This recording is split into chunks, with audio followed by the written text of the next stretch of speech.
video edition of Some of My Best Friends Are Green. Today we're going to plant a planter that probably should have been done a few weeks ago. It's July in southern Ontario, it's the middle of summer, and all of the nurseries are getting kind of scarce, the selection.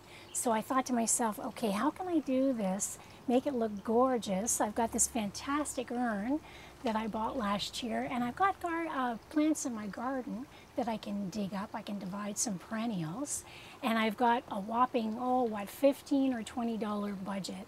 So that's my project for today. Working basically with what I've got at hand and my $15 or $20 to make something absolutely gorgeous. So we're going to start with a wonderful container. It looks like ceramic, but it's actually plastic. It's lightweight, has all the benefits of plastic. It holds water beautifully, but it looks like a very expensive, heavy piece of ceramic. And it has a lovely Asian feel too. So this is our great beginning.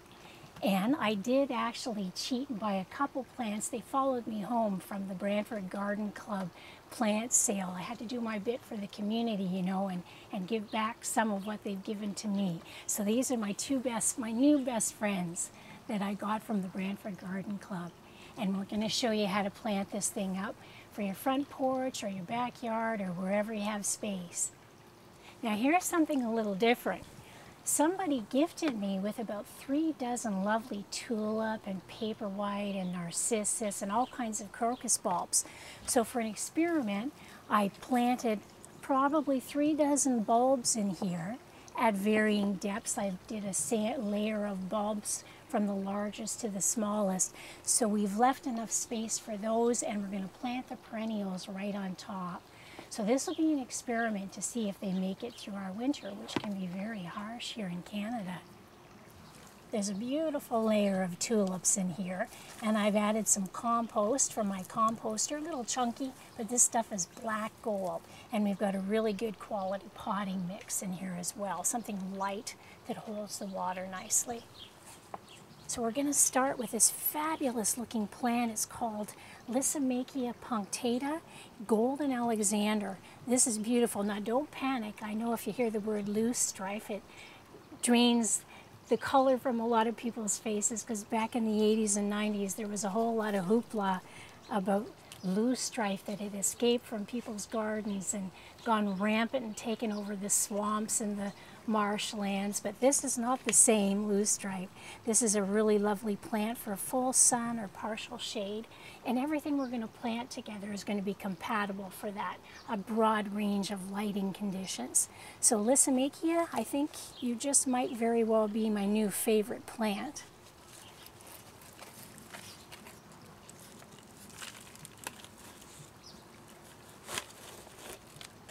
We want to get some height in the center of our planter.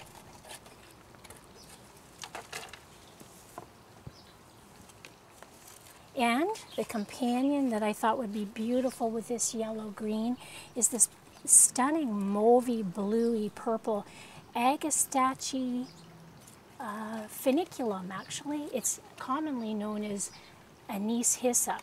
It's a wonderful tea plant, and it also is in the same family, the Lamiaceae family. So you can tell by the square stems, both of these, which is a boon for gardeners who are frugal or who want to propagate a lot of plants. These are so easy. Just take a little cutting with your secateurs or nip off the top, put it in a glass of water for a couple weeks, and you've got roots, and then pot it up. You've got babies galore.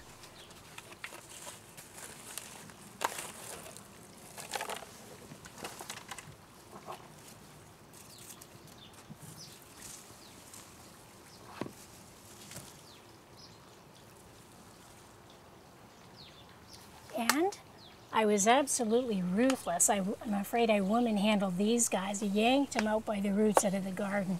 This is a wonderful sedge called the Beatles sedge, and I think it might be named after the Beatles, the rock group, when they had the shaggy hair.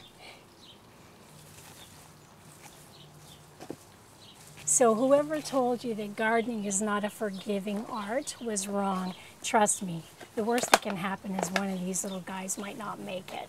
But there's plenty more where that came from. Look at these gorgeous little shaggy sedges. That started 2 years ago from one tiny little 4-inch plant. So a couple years later, I've got enough to share with all of the city. So I'm going to put these in really nice, generous clumps because I've got so much of it. And this is going to add a beautiful contrast in form. And I'm spacing them in groups of 3 here. Triangles are always very pleasant. It gives a lovely balanced look to your container. And this is going to spill over the front of the edge. And we're going to finish off with this very exotic looking plant. Can it get any more painterly than this? Houttainia cordata, otherwise commonly known as chameleon plant. And if you're really adventuresome and you have an exotic palate, you'd like to experiment with these as a culinary herb. Apparently, I haven't tried it yet, but it lends itself beautifully to Asian cooking. And this will grow in full sun to partial sun, and it'll go right in water. It's a great bog plant, but I've got it in some drier locations and it's working well there too. But being a floral designer, I pick everything for the foliage. I think how wonderful this is going to look in a flower arrangement.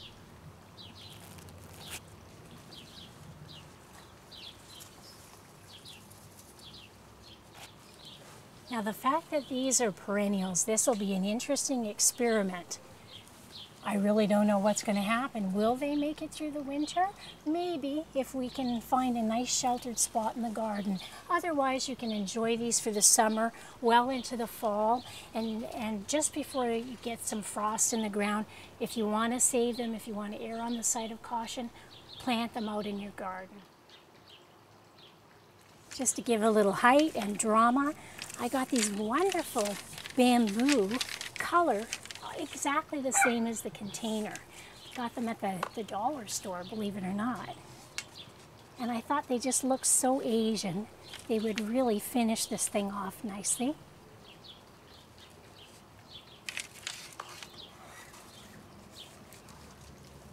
You could poke an eye out with these things. This will be our absolute finishing touch. Also, coincidentally, in the Lysimachia family. This is one of my favorites. I love this stuff. It's in the same family as what we call creeping jenny, which is a noxious weed. But in this case, we're not labeling it a weed, so it becomes suddenly very precious. But look at that gorgeous chartreusey chain. And this will be a lovely finish to our container. Ties in beautifully with the lime green and yellow of the other Lysimachia. And we're going to give this a good drink of water and put it out en situ, as the fine people say.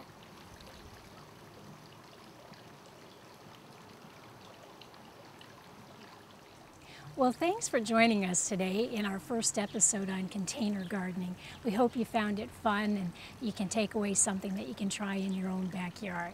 And if you learned anything, you learned that creativity is all about, well, not really so much what you got, but how you wiggle it and how you put it all together. Thanks for joining us. See you next time.